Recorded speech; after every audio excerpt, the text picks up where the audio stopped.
সালাতে দোয়া কবুল হয়। সালাতে দোয়া কবুলের তিন জায়গা।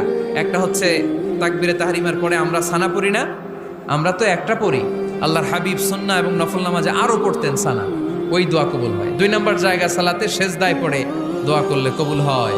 আকরাবু মা ইয়াকুনুল আবদু মির রাব্বিহি ওয়া হুয়া সাজিদ ফাকসিরু ফীহি দুআ। বান্দা যখন সেজদায় লুটিয়ে পড়ে বান্দা আল্লাহর সবচেয়ে কাছে চলে যায়। তা কিন্তু বিশ্বনবী বলে সেজদাটা তোমার রবের কুদরতি পায়ের উপরে পড়েছে। সেজদায় পড়ে দোয়া করেন। সালাম ফিরানোর আগে বিশ্বনবী দোয়া করতেন, লা ইউসাল্লিমান্না আহাদুকুম হাত্তা ইয়াতাআওয়াযা মিন আরবা'a। আল্লাহর হাবিব বললেন, চার জিনিস থেকে পানাহ না আছে আমার কোন উম্মত যেন সালাম না ফিরায়। তারা যেন পড়ে, আল্লাহুম্মা ইন্নী আউযু বিকা মিন আযাবিল কবর, আউযু বিকা মিন আযাবি জাহান্নাম, আউযু বিকা মিন ফিতনাতিল মাহইয়া ওয়াল মামাত, আউযু বিকা মিন ফিতনাতিল মাসিহিদ দাজ্জাল। আল্লাহ কবরের আযাব থেকে বাঁচাও, আল্লাহ জাহান্নামের আগুন থেকে বাঁচাও, আল্লাহ